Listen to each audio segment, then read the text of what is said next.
Raja-raja ini ada dua raja disebutkan dalam Al-Quran. Pertama Namrud di zaman Ibrahim alaihissalam, dan yang kedua adalah Fir'aun di zaman Musa alaihissalam. Dua raja ini masyhur dalam Al-Quran disebutkan karena sama-sama punya kelebihan, dan kelebihannya hampir sama memang. Dua-duanya punya kelebihan fisik. Dua-duanya orangnya tinggi, putih, gagah. Secara fisik kekar. Laki-laki semua tahu kalau orang memiliki kelebihan ini merasa bangga. Dia seorang raja, memiliki dan menguasai setengah dunia. Jadi dua raja ini, Namrud dan Fir'aun, bukan hanya sekedar raja biasa, tapi keduanya menguasai dunia. Jadi setengah dunia. Kalau Namrud di Babilonia di Irak dulu, wilayah kekuasaan, dan seluruh Asia di bawah kekuasaannya, dan Fir'aun datang setelahnya sekitar 400 sampai 600 tahun, selisih ahli sejarah, itu berkuasa di Mesir, di Afrika, dan seluruh Afrika serta Eropa di bawah kekuasaan. Jadi mereka memiliki kelebihan fisik, raja, menguasai setengah dunia, memiliki banyak keturunan, kaya raya, dan yang luar biasa, pasukan perangnya nggak pernah kalah.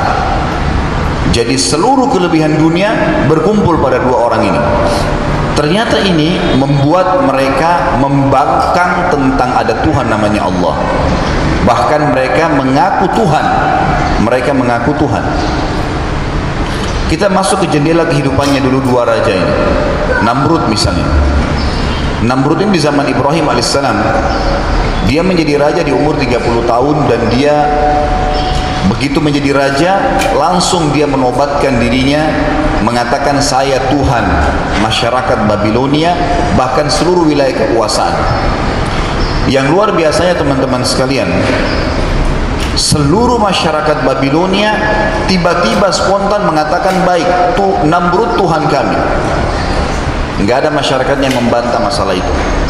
Kemudian dia sendiri didukung dengan kelebihan-kelebihan dunia itu.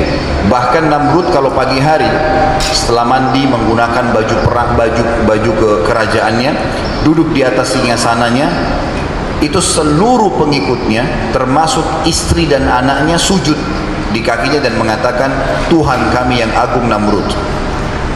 Jadi dunia sudah berkumpul padanya, kelebihan fisik, kekayaan, kerajaan, pasukan yang tidak pernah kalah. Terus ngaku Tuhan, semua orang ngakuin. Jadi luar biasa kedudukannya pada saat itu. Ini bukan raja biasa mereka ini. Pada hari pertama Namrud mengaku sebagai Tuhan dan diakui oleh masyarakat Babilonia, di umur 30 tahunnya, dia sempat mimpi di malam hari kalau kerajaannya hancur.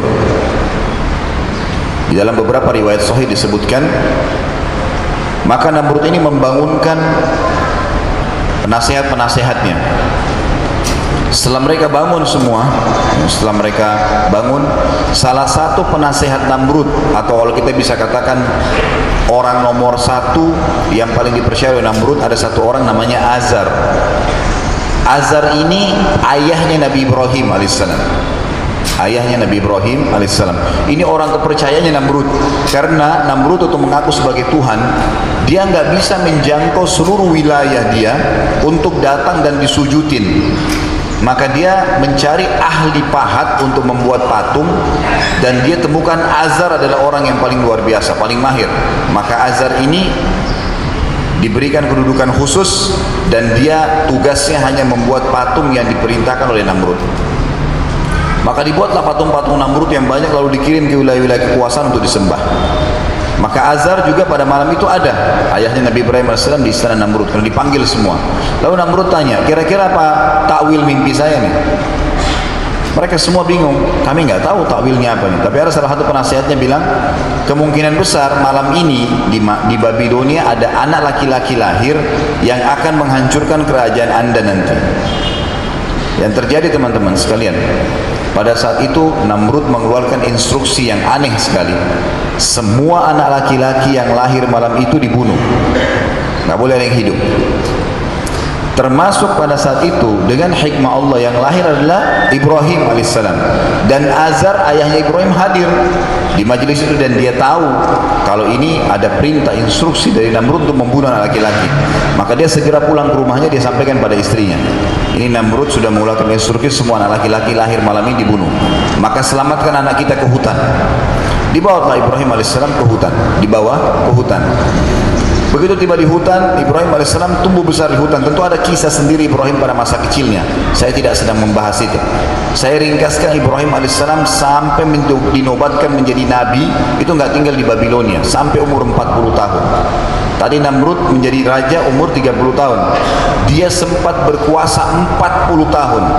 40 tahun itu diakui sebagai Tuhan, terus berkuasa sampai Ibrahim alaihissalam diutus menjadi nabi oleh Allah subhanahu wa ta'ala. Tentu ada peringatan-peringatan dari Allah yang datang kepada Namrud, dari sakitnya dia, dari beberapa hal yang terjadi, tapi dia tetap belum faham, dia enggak engah dengan itu. Akhirnya Allah Azza wa Jalla mengutus Ibrahim alaihissalam di umur 40 tahun untuk jadi nabi.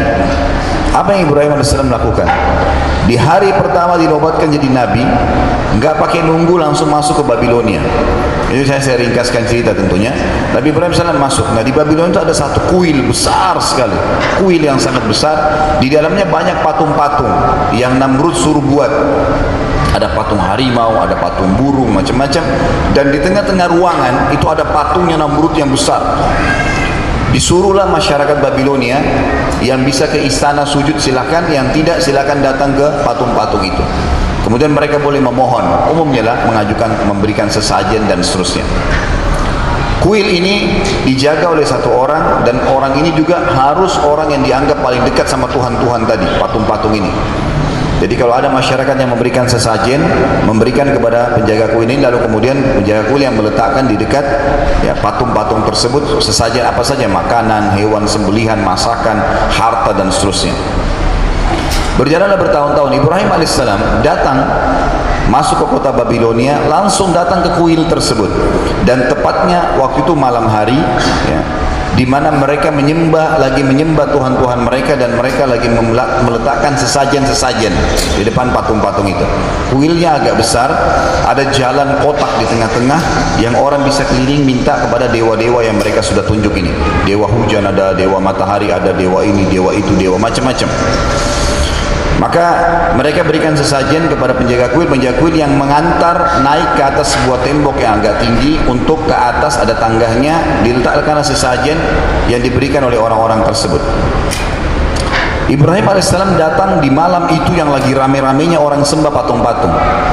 Apa yang dikerjakan oleh Ibrahim alaihissalam? Beliau masuk ke dalam kuil tersebut, kemudian tiba-tiba naik ke arah ya, si patung-patung yang banyak ini. Dan pada saat itu mustahil ada satu masyarakat Babilonia yang berani mendekati patung, menyentuhnya itu bisa kualat. Itu sudah sebuah dogma, keyakinan pada saat itu. Maka yang terjadi teman-teman sekalian, Ibrahim AS naik dan orang semua kaget melihat ruangan yang sangat besar dikelilingi dengan patung-patung yang dianggap Tuhan. Di tengah-tengahnya itu ada patung Namrud. Ibrahim AS mulai naik, kemudian menaiki patung-patung yang ada di sekitar situ. Dan orang semua kaget melihat Ibrahim melakukan. Siapa orang ini? Nggak ada yang kenal, karena dia dari luar Babilonia. Kemudian dia tiba-tiba mengambil sebuah apel yang ada di situ, disajenkan. Diambil oleh Ibrahim alaihissalam, lalu kemudian Ibrahim menggigit apel itu. Bukan niat mau makan. Orang semua menyaksikan, ini berani benar orang ini. Mendekati Tuhan saja bisa kualat, apalagi mengambil sesajennya gitu kan. Maka Ibrahim AS ambil apel itu, kemudian digigit depan mereka sengaja. Lalu Ibrahim AS menghadap ke patung itu sambil berkata, wahai yang dianggap Tuhannya masyarakat Babilonia, saya mengambil apelmu, apa kau tidak marah? Kira-kira patung nyaut nggak? Nggak ada sautan. Tapi Ibrahim sengaja, ini keyakinan sudah 40 tahun berjalan.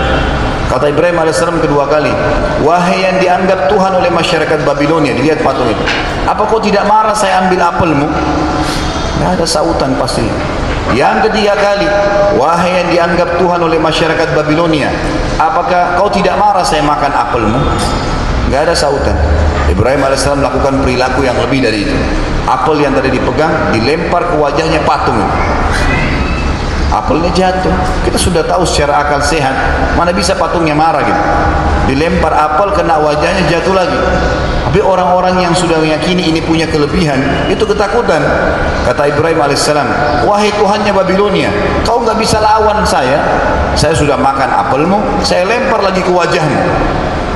Tentu ada kira-kira patung bisa nyaut, bisa melawan. Tapi itu banyak keyakinan orang seperti itu. Kalau patung itu luar biasa bagi mereka. Maka yang terjadi, Ibrahim alaihissalam ulangi sampai 3 kali. Apa kau tidak bisa lawan saya? Apa kau tidak bisa lawan saya? Terus 3 kali. Tidak ada sautan tentunya. Lalu Ibrahim alaihissalam mengatakan, kau tidak layak jadi Tuhan. Pindah ke patung sebelahnya. Kan Tuhannya banyak nih. Dewa-dewanya banyak. Patung sebelah lagi sama. Diambil, dilemparin lagi. Kau juga nggak bisa marah, pindah ke sebelah. Kau juga nggak bisa marah, dikelilingi semua patung-patung itu. Termasuk patungnya Namrud. Orang-orang Babylon semua diam. Ibrahim ini keliling mutar kayak huruf U gitu ke ruangan kuil itu sampai terakhir, patung yang paling terakhir. Lalu Ibrahim alaihissalam balik menghadap mereka sambil berkata, wahai masyarakat Babilonia, apa yang kalian sembah ini? Patung-patung yang kalian buat dengan tangan-tangan kalian. Tuhan kalian dan Tuhan saya Allah yang menciptakan langit dan bumi ini. Orang-orang Babilonia ini tengah-tengah masih bingung, ini apa sebenarnya? Tuhan dikatakan Allah, tapi di mana Allah itu? Mereka masih diam. Kata Ibrahim alaihissalam, kalau kalian tidak mau beriman kepada Tuhan Allah, maka saya akan melakukan tipu muslihat, ya, satu kegiatan, gerakan untuk Tuhan-Tuhan kalian nih. Karena tadi sudah dilempar apel, kalian masih yakin itu Tuhan, baik, saya akan lakukan yang lebih besar dari itu. Masyarakat Babilonia belum tangkap Ibrahim mau buat apa nih. Tapi mereka sudah sangat takut dengan Ibrahim, karena mereka anggap Ibrahim ini pasti punya ilmu yang hebat. Kenapa bisa Tuhan dilawan gitu. Nggak ada yang berani sama Ibrahim alaihissalam, bubar semua malam itu. Penjaga kuil menjaga di situ. Ibrahim alaihissalam pulang, keluar, nyari kampak. Kembali lagi, semua patung itu dibelah, kepalanya dipotong, tangannya dipotong sama Ibrahim alaihissalam. Semua dirusakin patung-patung itu kecuali patungnya Namrud. Lalu patung-patung yang kecil ini kepalanya ditaruh di patungnya Namrud, tangannya, kakinya sudah hancur berantakan semuanya. Penjaga kuil lihat tapi dia nggak berani tahan. Ini Ibrahim gila. Luar biasa beraninya pada Tuhan-Tuhan. Tuhan dihancurin gitu kan. Maka yang terjadi, berantakan semua di lantai, kotoran, debu-debu, batu dan segalanya, kecuali patungnya Namrud. Dan di patung Namrud ini penuh dengan kepala patung-patung kecil itu semua. Lalu oleh Ibrahim alaihissalam kampaknya ditaruh di tangannya patungnya Namrud. Udah, Ibrahim alaihissalam pergi. Besok pagi mereka mau sembah lagi Tuhan-Tuhan mereka. Lihat sudah berantakan semua. Mereka bilang, siapa yang melakukan ini? Kata penjaga kuil, tuh tadi malam anak yang bernama Ibrahim tuh. Panggil dia, dipanggil. Wahai Ibrahim, apa kau lakukan ini pada Tuhan-Tuhan kami? Ini semua Allah ceritakan dalam surah Ibrahim dan surah Anbiya ada disebutkan. Kata Allah, kata mereka, apakah kau kerjakan ini? Kau lakukan ini pada Tuhan kami? Kata Ibrahim, yang pegang kampak itu siapa? Kok nanya saya? Itu kan yang besar tuh yang pegang kampak. Tanya dia. Kalau dia bisa ngomong, gitu kan? Maka dengan cara ini masyarakat Babylon jadi bingung. Itu benar nih, Tuhan kita dihina seperti ini dan tidak bisa melawan. Kata Ibrahim, ini semua dusta, ini makhluk, Tuhan kalian Allah. Ada satu orang rupanya masih tetap dengan keyakinannya bilang, kita harus lapor kepada Tuhan kita yang besar, Namrud. Kata Ibrahim, nggak usah lapor, saya ke sana. Ibrahim alaihissalam langsung ke sana pagi-pagi itu. Istananya Namrud ini setiap pagi penuh orang masuk, penuh orang-orang masuk. Orang masuk untuk sujud saja, sujud, memohon-mohon gitu kan. Jadi nanti kalau orang bilang, wahai Namrud saya lapar, dikasih makanan. Wahai Namrud saya butuh ini, dikasih, dibantu. Karena bantuan-bantuan seperti ini orang ngaku dia sebagai Tuhan gitu. Waktu orang semua pada masuk, ramai sekali. Begitu Namrud duduk di singgasananya, semua sujud kecuali Ibrahim. Ibrahim nggak sujud. Namrud kaget, 40 tahun ngaku Tuhan, tidak pernah ada orang yang nolak sujud sama dia. Baru kali ini dia tanya, siapa kamu ini? Kok berani benar kau tidak sujud? Ibrahim alaihissalam nabi dan memang diperintahkan untuk membantah ketuhannya Namrud. Kata Ibrahim apa? Orang semua dengar nih di singgasana, di istananya Namrud. Jadi ini penghinaan bagi dia gitu. Wahai Namrud, kata Ibrahim, bukan lagi dipanggil raja, bukan dipanggil Tuhan, dipanggil namanya. Wahai Namrud, dari mana kau mengaku Tuhan? Kamu ini Ini manusia biasa seperti saya. Kamu punya dua mata, saya punya dua mata. Kamu punya dua kaki, dua tangan, saya juga sama. Kamu juga lahir dari rahim seorang wanita, bayi, anak-anak, remaja, tua, mati. Kamu akan mati. Yang menghidupkan dan menciptakan semua ini adalah Allah. Allah menghidupkan dan mematikan. Waktu itu orang semua dengar, Namrud pun kaget, belum pernah ada orang yang melakukan seperti ini, membantah ketuhanannya. Tapi Namrud tidak ingin dikalah, ya, tanda kutip, dianggap kalau dia marah berarti dia kalah gitu kan. Dia nggak mau tunjukin, dia bilang sama Ibrahim, wahai Ibrahim, kalau kau ngaku Tuhanmu itu bisa menghidupkan dan mematikan, saya juga bisa. Kata si Namrud, mau bukti? Kata Ibrahim, iya saya mau bukti. Mana buktinya? Lalu kata Namrud kepada salah satu prajuritnya, tangkap dua orang yang lewat depan istana. Siapa saja, tangkap. Ditangkap, ada dua laki-laki lewat. Kata Namrud, bunuh yang satu biarkan pergi, kasih hadiah apapun yang dia mau. Kata Namrud, lihat, saya mematikan dan saya menghidupkan. Jadi dia mau bicara dengan akal manusianya. Ini kebodohan ya. Orang yang dibiarkan pergi sudah hidup sebelumnya. Di mana dia bilang dia menghidupkan? Orang yang ditusuk sunnatullah, sistem yang Allah ciptakan pasti mati kalau ditusuk gitu ya. Tapi begitulah, Jibril alaihissalam datang kepada Ibrahim. Ini orang tetap ngotot nih. Kalau kamu kasih contoh-contoh di bumi, dia akan cari terus jalan. Kasih contoh di langit. Kata Ibrahim alaihissalam, baiklah, kalau begitu Tuhanku dan Tuhanmu Allah setiap hari menerbitkan matahari dari timur, menerbenamkan di barat. Apa kau bisa? Matahari sekarang di langit, ini tiap hari terbit, tiap hari terbenam. Dengan istilah saja ini ya, matahari sebenarnya tidak terbit, tidak terbenam, dia tetap di situ. Bumi yang memutari gitu kan. Tapi istilah kita lah, terbenam dan matahari terbit di timur dan kemudian terbenam di barat. Apa kau bisa?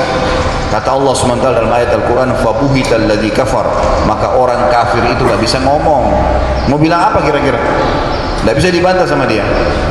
Namrud cuma mengucapkan satu kalimat, tangkap orang ini, penjarakan. Namrud duduk sama orang-orangnya. Ini kita apain Ibrahim? Saya mau bunuh Ibrahim, tapi jangan mati biasa, mati yang spektakuler, yang kalau dia mati nggak ada lagi orang yang berani membantah ketuhanan saya. Musyawarah, orang dipenggal udah biasa, tusuk udah biasa, semua ini mati-mati biasa, orang sudah biasa tahu. Cari mati yang luar biasa. Salah satu penasihatnya bilang, orang paling sakit kalau dibakar.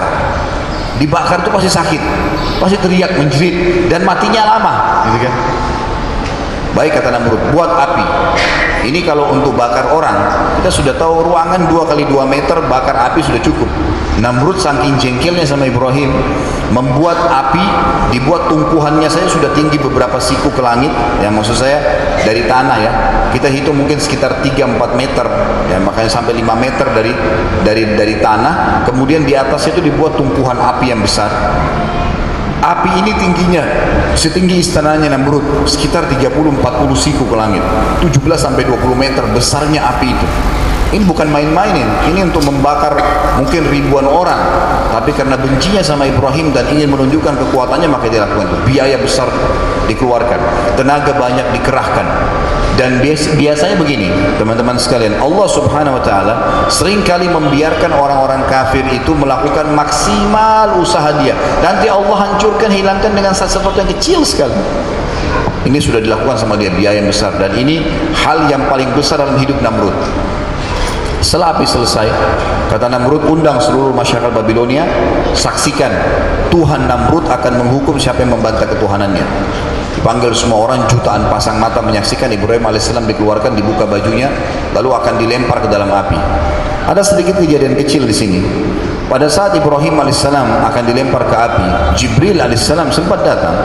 Dalam riwayat Bukhari disebutkan dan berkata, wahai Ibrahim, Allah telah mengutus saya kepadamu agar kau minta apa saja dengan saya. Apa saja. Kau minta saya padamkan api, saya padamkan api. Kau minta Namrud saya bunuh, saya akan bunuh Namrud. Apa saja kau minta, bilang. Apa kata Ibrahim alaihissalam? Wahai Jibril, kalau kepadamu saya enggak butuh, tapi kalau kepada Allah saya akan minta. Jadi sama Jibril alaihissalam pun malaikat dia tidak mau. Sampai Allah turunkan ayat, dikatakan inna Ibrahim kana ummah. Ibrahim itu satu orang tapi dihitung seperti satu umat. Luar biasa keyakinannya gitu. Satu bagi Babilonia, dibantah, dilawan sama dia. Berapa banyak ikhwah kita baru saja masalah kerja di tempat haram, atasannya sudah ketakutan. Ibrahim melawan Namrud dengan pasukannya, dengan seluruh negeri Babilonia, dibantah ketuhanannya, dan luar biasa sampai mau dibakar, tetap aja dia berani, nggak peduli.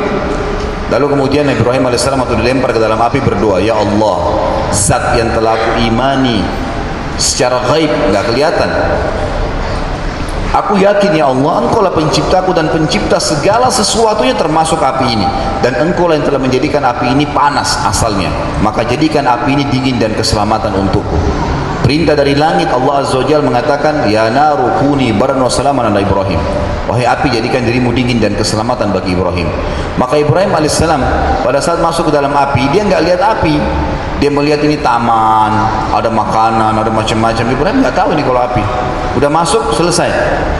Yang anehnya pada saat itu, waktu Ibrahim alaihissalam dilempar ke dalam api, tentu manusia sekuat apapun kalau kena api menjerit nggak? Sekuat apapun fisik dia, pasti menjerit, kesakitan. Waktu Ibrahim alaihissalam masuk, enggak teriak, enggak menjerit, ada suara apa-apa. Dan pada saat itu ada instruksi dari Jibril alaihissalam, wahai Ibrahim, Tuhanmu menyuruhmu menggerak-gerakkan tubuhmu. Itu saja. Instruksi hanya itu. Jadi waktu kamu dilempar nanti, kamu gerak-gerakkan tubuh kamu. Hanya itu, enggak ada yang lain.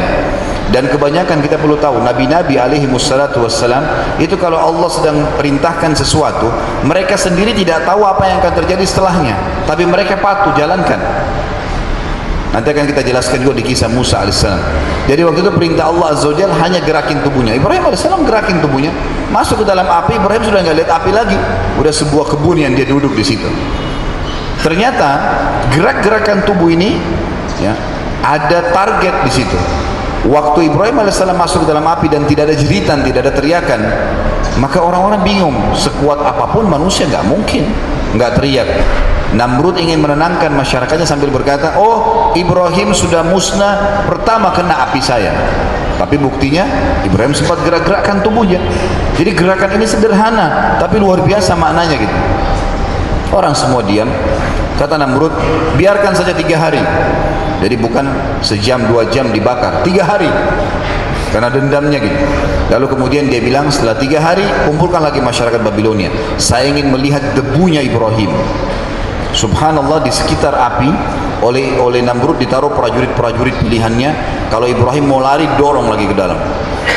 Jadi luar biasa dia menjaganya, gitu kan. Padahal sebenarnya ini sudah berjalan sampai 3 hari, gak mungkin lagi manusia bisa keluar dari api. Secara akal begitu. Sampai sekarang pun sama, sampai hari kiamat pun sama.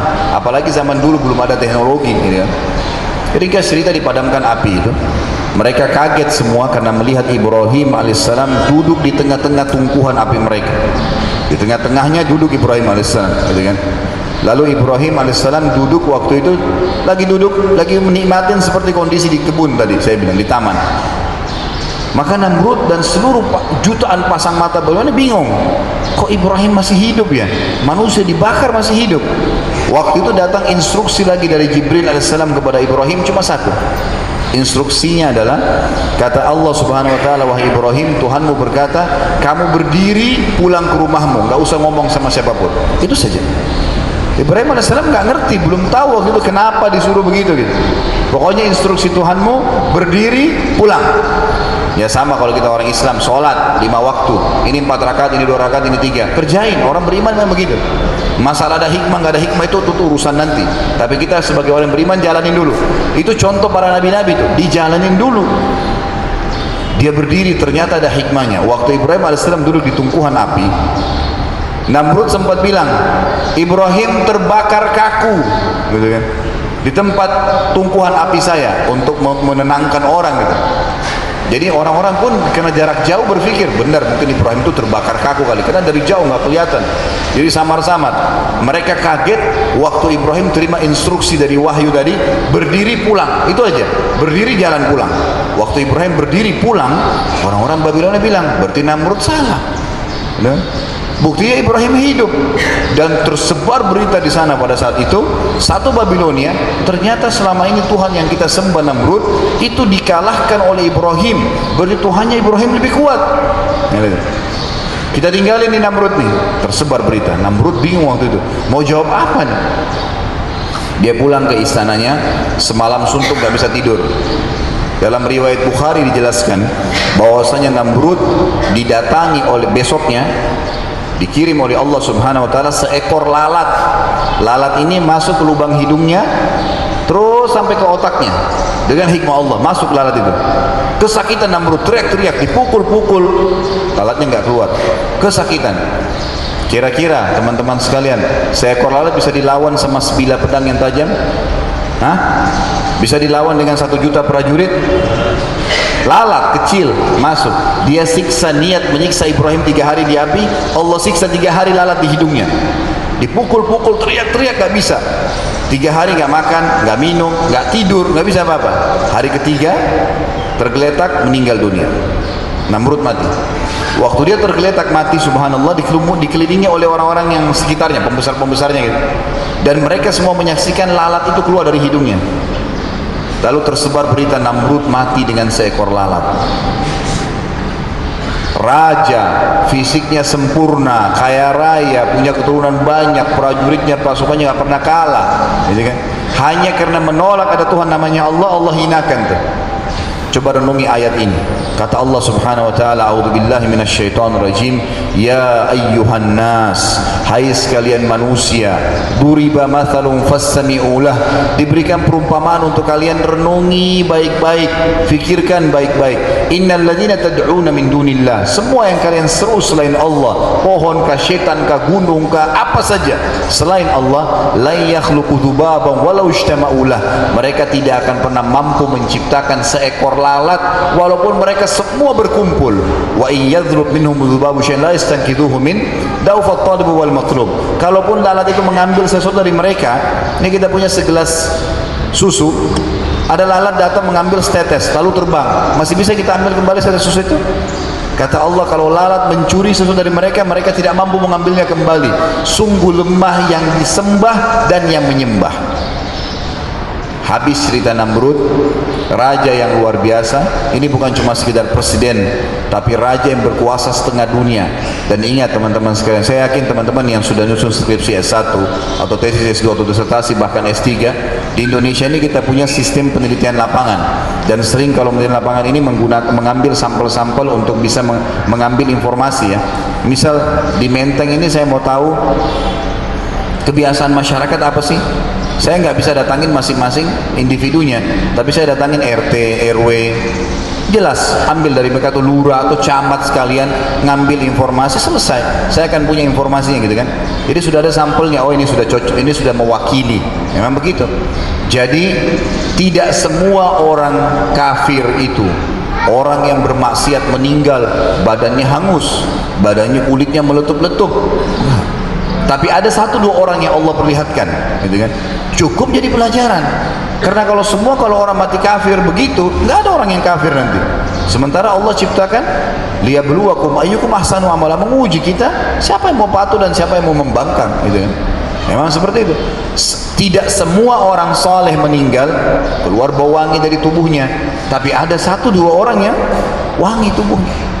Cukup jadi sampel tuh, oh ini berarti begini, gitu kan? Seperti itulah. Namrud sudah menjadi sampel yang baik buat kita, bahwasanya beginilah keadaan raja dan sudah maksimal keadaannya. Kita lihat raja yang kedua, Fir'aun. Fir'aun 10 tahun lebih didakwai Nabi Musa alaihissalam. Wahai Fir'aun, kenapa ngaku Tuhan? Sebelumnya sudah ada Namrud, Allah hancurin. Diingatkan, tidak mau dengar. Ada 3 kejadian besar teman-teman sekalian di kehidupannya Fir'aun sebelum Allah binasakan.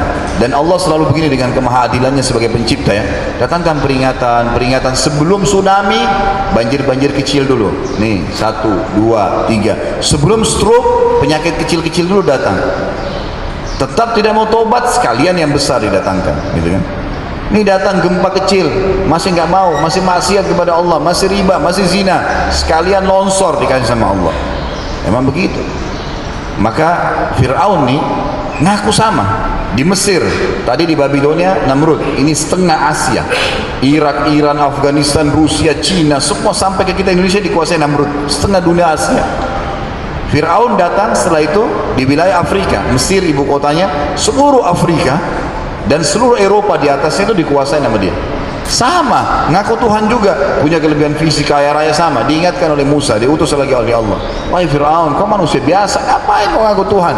Gak mau percaya. Allah uji Fir'aun dengan 3 kejadian besar. Yang pertama, Musa alaihissalam diberikan tongkat yang bisa berubah jadi ular, kemudian tangan bisa dimasukkan di bawah ketiak, diangkat maka keluar cahaya yang putih, terang, sampai membuat Fir'aun gak bisa melihat. Waktu itu tidak mungkin ada terjadi, dan sampai hari kiamat gak mungkin. Dan bagaimana caranya tangan bisa mengeluarkan cahaya tanpa ada yang digunakan sesuatu penerang di situ. Tapi itu mujizatnya Allah SWT kepada Musa alaihissalam. Waktu itu Fir'aun bilang, ini Musa ini penyihir. Musa ini penyihir. Wahai Musa, saya akan tantang kamu. Karena kamu tunjukkan kehebatanmu, saya akan tantang kamu. Saya juga akan datangkan penyihir-penyihir saya. Kata Musa, ini bukan sihir, hai Fir'aun. Kamu tidak akan diminta, saya tidak minta kau turun dari tahtamu. Kamu cuma beriman kepada Allah Tuhan. Jangan mengaku Tuhan. Hanya itu. Kerajaanmu tetap. Gak mau tahu. Saya akan datangkan penyihir. Coba pilih Musa. Hari apa kau pilih sebagai hari tanding kita? Kebetulan waktu itu ada namanya hari zina. Dalam Al-Quran dikatakan Yaumuz Zina. Hari zina ini hari di mana Fir'aun mengeluarkan singgasananya di sebuah lapangan luas. Masyarakat Mesir datang lalu sujud-sujud menyembah dia sebagai Tuhan, minta makanan dikasih makanan, minta duit dikasih duit, seterusnya dibantu oleh Fir'aun ini. Jadi diakui sebagai Tuhan. Namanya hari zina.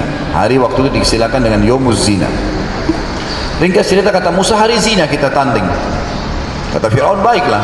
Fir'aun sebarin di seluruh Afrika, siapapun yang mengaku punya ilmu sihir hebat datang. Dan kalau mau menjadi orang yang dekat dengan Fir'aun, dapat gaji yang besar, maka datang. Datanglah pada saat itu. Khilaf di antara ahli sejarah menyebutkan riwayat-riwayat tentang berapa jumlah penyihir. Ada yang mengatakan 100, ada yang mengatakan 1000, ada yang mengatakan sampai jumlah terbesar 10.000 penyihir datang. Untuk mereka datang semua, dan sampai sekarang masih terkenal penyihir-penyihir yang hebat itu dari Afrika. Istilahnya begitu. Maka datang semuanya nih. Waktu mereka datang, mereka berkata, wahai Fir'aun. Fir'aun ini disilakan dulu nama ya, nama julukan, seperti orang bilang wahai raja gitu. Wahai Fir'aun, apa kira-kira yang kami akan dapatkan kalau kami menang? Kata Fir'aun, apa saja yang kalian minta, silakan, dan kalian pasti akan menjadi orang-orang yang dekat dengan saya. Disebutkan dalam surah Al-Qasas, cerita-cerita ini panjang lebar, dan beberapa kali diulangi dalam surah Toha dan seterusnya. Yang terjadi teman-teman sekalian, kata penyihir-penyihir ini, mana lawan kami mana? Kata Fir'aun, itu sana yang 2 orang, Musa sama Harun saudaranya, itu 2 orang. Kata penyihir-penyihir ini, 2 orang itu kita lawan semua jumlah penyihir ini. Kata Fir'aun, iya, lawan, bunuh, yang penting lawan, kalahkan dulu. Kata mereka, baiklah. Lalu penyihir-penyihir ini berkumpul untuk menunjukkan ilmu pamungkasnya yang paling tinggi di level sihir yang ini. Mereka sepakat, kata Allah SWT, yukhayyalu min sihrihim anha tas'a. Mereka mengubah benda seakan-akan benda itu bergerak, padahal tadinya tidak bergerak. Kayak pohon bisa bergerak, tali bisa bergerak, bisa berubah wujud, tapi yang lihat yang kena sihir saja, gitu kan? Yang terjadi, mereka sepakat, mereka pegang tali. Kalau kita ambil jumlah tertinggi dari penyihir ini adalah 10.000 orang, berarti 10.000 tali. Semua orang kumpul, ini jutaan, ribuan orang, ratusan ribu orang berkumpul. Letakkan semua, mereka lempar talinya, berubah menjadi ular, bergerak-gerak. 10.000 tali, 10.000 ular, yang saksikan ratusan ribu, mungkin jutaan orang. Semua orang bersorak-sorak waktu itu. Musa alaihissalam hanya berdua dengan Harun alaihissalam, saudaranya. Dalam Al-Quran Allah mengatakan, fa'aujasna fi nafsi khifatan Musa. Musa sempat takut sejenak. Qulna la takhaf innaka antal a'la. Kami berkata, jangan kau takut hai Musa, kamu yang lebih benar.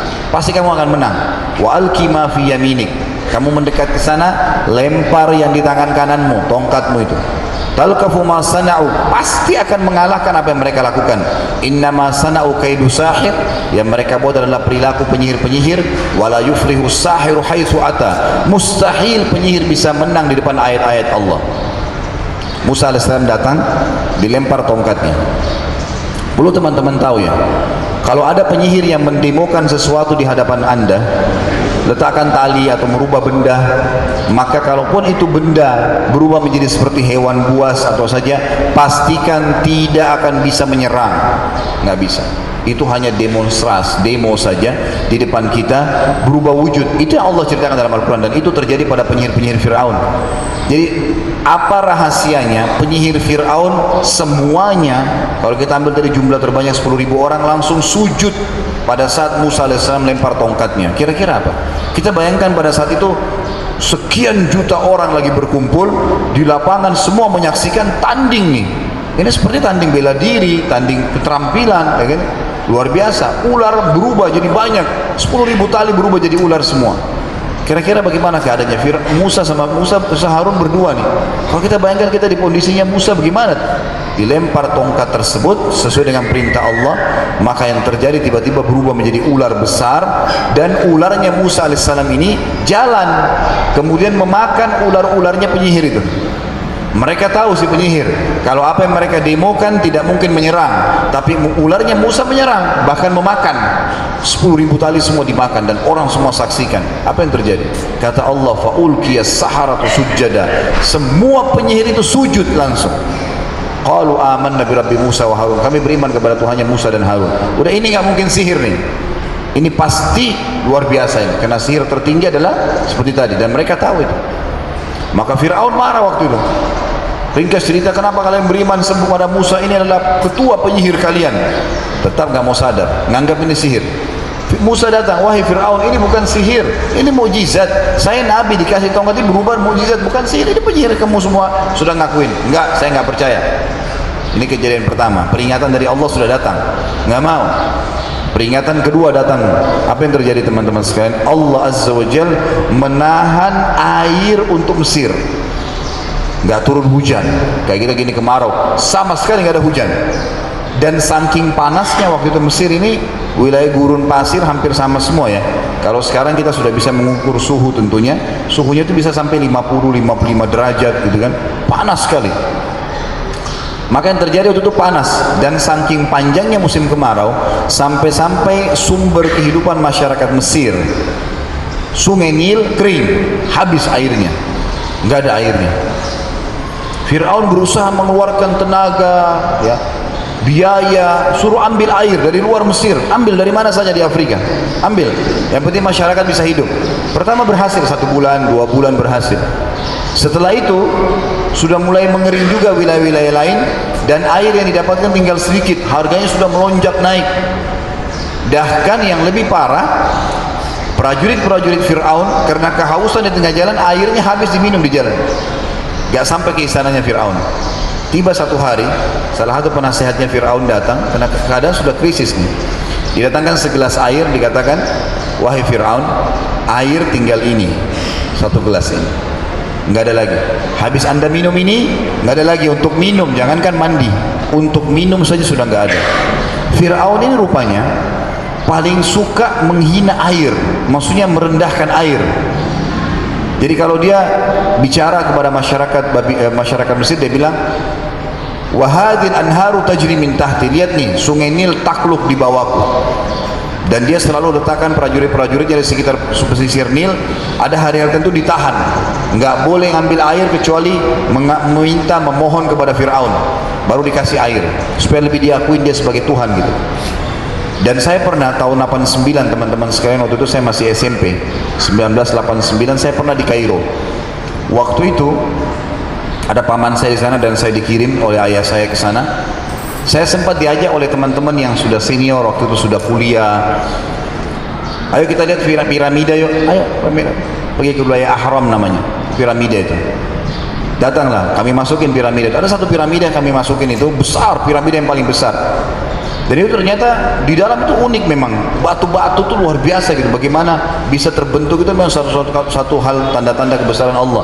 Tapi kita naik tangga, saya sempat naik tangga sampai capek. Saya masih ingat tangganya kecil, jauh sekali ke atas sampai ke puncaknya tuh. Pas tiba di puncak, ternyata di atas itu ada satu ruangan saja, satu ruangan gitu, tidak terlalu besar. Di situ ada seperti bak mandi, gitu ya. Cuma untuk kotak gitu. Saya pikir itu mungkin peti apa gitu kan, tapi dari batu terbuat. Saya tanya yang sedang bawa, ini apa akhi? Dia bilang ini tempat mandinya Fir'aun.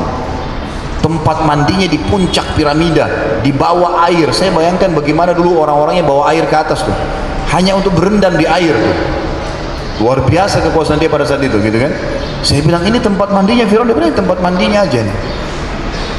Subhanallah. Baik, waktu itu Allah uji tuh, nggak ada air kecuali segelas ini. Setelah ini nggak ada air, Anda bisa mati kalau nggak minum. Fir'aun. Kata Fir'aun, kumpul semua, apa jalan keluarnya nih? Ini lucunya nih, Tuhan bermusyawarah, gitu kan. Apa jalan keluarnya nih sekarang? Kata mereka, tidak ada lagi jalan. Semua harta sudah dikeluarin, semua upaya sudah dilakukan, semua kekuatan sudah dikerahkan, ada semua ide sudah habis, udah nggak ada lagi Fir'aun. Bahkan sungai Nil waktu itu ditaruh tumbal, dilempar anak gadis lah, ditempar kambing lah, ayam, macam-macam, nggak bisa. Tetap nggak bisa, nggak keluar airnya, karena nggak ada air, kering memang. Langit tidak turunkan hujan. Subhanallah. Yang terjadi, ada satu penasihat Fir'aun bilang begini, ada satu yang belum dilakukan wahai Fir'aun. Semangat Fir'aun, apa itu? Tinggal satu ini tidak ada lagi setelah itu. Kata Fir'aun, apa? Coba cepat bilang. Dia bilang, Anda belum minta kepada Tuhannya Musa. Tinggal itu yang belum, yang lain semua sudah. Ini subhanallah, Allah buat keadaan seperti itu, gitu kan? Fir'aun dengan semangat panggil Musa.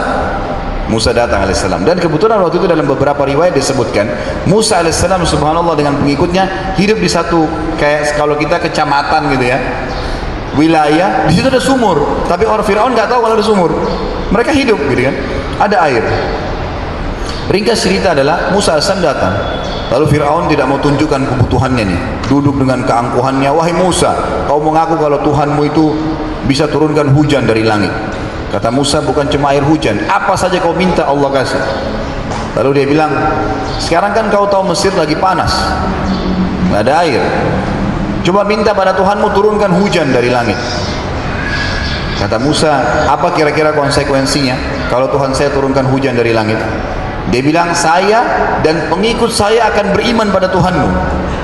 Musa alaihissalam senyum sambil berkata, Fir'aun, betulkah yang kau ucapkan ini? Kalau Tuhanku dan Tuhanmu Allah turunkan hujan dari langit, kau akan beriman? Kata Fir'aun, ini semua jadi saksi nih, pemuka-pemuka ini semua jadi saksi. Musa alaihissalam di hadapan Fir'aun mengangkat tangan ke langit, teman-teman sekalian, mengatakan, wahai zat Allah, pencipta langit dan bumi, dipuji-puji Allah SWT. Dan terakhir dia mengatakan, yang telah menahan hujan sehingga tidak turun ke Mesir, aku mohon kepadamu turunkanlah hujan untuk Mesir. Belum ditutup doanya Nabi Musa alaihissalam, mendung hujan sebulan tidak berhenti.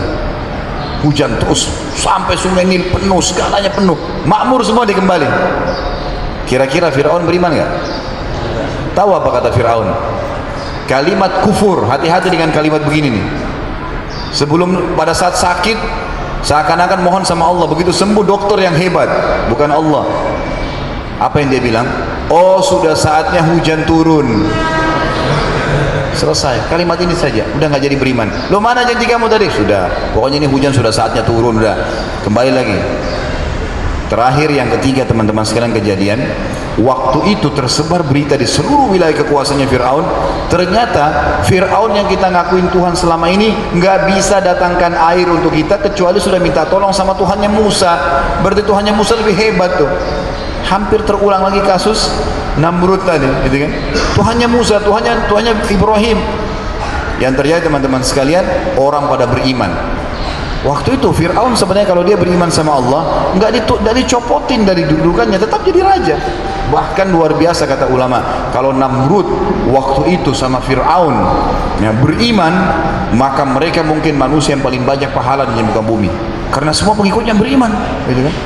Tapi dia kufur, nggak mau sampai Allah binasakan, akhirnya rugi sendiri. Nggak disuruh copot kerajaannya kok. Yang terjadi terakhir Fir'aun bilang, ini Musa sumber masalah, bunuh Musa. Ini kejadian ketiga terakhir, bunuh Musa. Baik, kumpul pasukan, ada prajurit, ada pasukan-pasukannya. Kalau kita mungkin Kopassus ya, ada pasukan khususnya Fir'aun ini dipakai dalam keadaan darurat, dipakai oleh Fir'aun, kejar Musa. Musa alaihissalam sebagai manusia biasa, teman-teman sekalian. Dan kita harus tahu semua nabi-nabi memang begitu, manusia biasa. Maka Musa ikhtiar, wahyu belum turun, lari dengan pengikutnya, kita selamatkan diri. Lari nih, sampai tiba di tepi Laut Merah.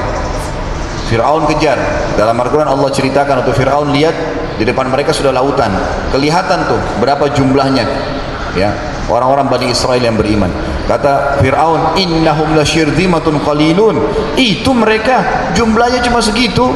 Udah, tinggal dibantai aja. Pengikut Musa AS berkata, wahai Musa, inna lamudrakun, kita ketangkap nih. Sekarang ini mereka akan beringas, bantai kita luar biasa. Apa kata Nabi Musa AS? Teman-teman sekalian, beriman kepada Allah Azza wa Jalla ini bukan main-main. Yakin tentang Allah Azza wa Jalla dan Allah menciptakan apapun itu telah dipraktekkan oleh para nabi-nabi. Musa AS mengatakan, kalla, nggak mungkin. Innama ya Rabbi sayahdin, ada Tuhan saya pasti menolong saya. Nggak mungkin. Apa yang terjadi? Jibril AS datang menyampaikan, wahai Musa, Tuhanmu perintahkan kamu agar mencambukkan tongkatmu di bibir Laut Merah itu. Itu saja perintahnya. Musa AS waktu itu tidak tahu apa-apa, tidak mengerti apa tujuannya. Pokoknya perintah Allah, cambukkan tongkatmu. Itu saja. Sama tadi Ibrahim AS, instruksi datang begitu. Puasa kalau umat Islam, hajilah, zakatlah, perintah. Hasilnya nanti itu sudah haknya Allah. Tapi perhatikan, kepatuhan kepada Allah mendatangkan hal yang luar biasa. Waktu itu Musa sudah dikejar, sudah ini beringas luar biasa, pasukan Fir'aun akan membantai mereka. Ini sudah bukan cuma dipenggal, ini mungkin dicincang-cincang mereka kalau ditemuin. Karena Fir'aun sangat benci waktu itu. Yang terjadi teman-teman sekalian, waktu dihantamkan tongkat tersebut, Musa pun alaihissalam sempat kaget. Laut Merah tiba-tiba berdiri, airnya seperti tembok-tembok yang besar. Dan itu Fir'aun saksikan. Dia lihat tuh tongkat Nabi Musa dicambuk, lihat itu laut itu berdiri. Kata Allah, fakana kattaudil azim, seperti tembok-tembok yang tinggi dan terbagi menjadi 12 bagian. Karena yang ikut bersama Musa alaihissalam 12 Bani Israel, 12 suku Israel yang akan lewat setiap suku di satu lorong itu, gitu kan. Fir'aun waktu lihat itu teman-teman sekalian bukan beriman, malah dia bilang kepada para prajuritnya, kejar sebelum Musa selamat. Musa AS jalan sebagai manusia, dikejar. Allah SWT mudahkan Musa AS menyeberang. Kemudian Fir'aun di tengah lautan ditutup sama Allah SWT air tersebut. Lalu Allah menukil apa yang Fir'aun ucapkan dengan lisannya yang tidak ada yang dengar waktu itu, tidak ada yang dengar. Allah Subhanahu wa taala sendiri yang menyampaikan kepada kita. Waktu sudah sampai air menenggelamkan dia lihat malaikat maut, apa yang Fir'aun katakan? Qala amantu billadhi amana bihi banu Israel. Saya beriman sekarang seman apa yang diimani oleh Bani Israel. Kata para ulama tafsir, nggak bisa lagi ucapin Allah karena sudah bangkangnya. Dia cuma bilang saya beriman kepada yang diberi oleh Bani Israel. Tapi sudah nggak bisa. Ini sudah malaikat maut lagi proses mau mencabut ruhnya. Lalu Allah mengatakan, al-yawma nunajjika bibadanika litakuna ayatan liman khalfak. Hari ini kami selamatkan jasadmu agar menjadi tanda-tanda kebesaran kami. Sekarang kita bisa lihat, alhamdulillah, biar tidak ke Mesir, bisa kita syed. Mumi Fir'aun kelihatan. Sampai sekarang masih ada. Cuman memang dagingnya yang mengeropos gitu kan. Tapi seluruh tulang-tulangnya masih utuh, rambutnya masih ada, dan seterusnya. Maka Allah SWT berikan tanda-tanda kebesaran. Dan di sini teman-teman sekalian ambil pelajaran secara keimanan. Allah Subhanahu wa taala waktu menyuruh Musa alaihissalam mencambukkan tongkatnya, pertanyaannya, kira-kira tongkatkah yang membuat air laut itu bisa berdiri? Hah? Kok cuma 2-3 orang yang nyaut? Tongkat yang membuat air Laut Merah berdiri? Baik. Allah Subhanahu wa taala, mampukah Allah membuat Musa alaihissalam terbang ke samping sana tanpa injak laut? Bisa nggak? Bisa. Tapi kenapa prosesnya seperti itu teman-teman sekalian? Karena Allah ingin menjelaskan kepada kita semua manusia, saya sudah ciptakan kalian dengan sistem yang ada dalam kehidupan kalian, maka akan berjalan sesuai dengan sistem kalian. Maka Musa alaihissalam disuruh cambuk tongkatnya. Ini proses manusiawianya. Selebihnya hak kami yang buatlah itu. Kan itu. Kita cuma ikhtiar, selebihnya selesai. Coba renungi, saya keluar sedikit dari kisah ini. Renungi kisah tentang Maryam alaihissalam. Waktu Maryam alaihissalam lagi hamil, gitu kan? 9 bulan sudah mau melahirkan Isa, sandar di mana? Pohon kurma, dalam surah Maryam. Di pohon kurma sandar.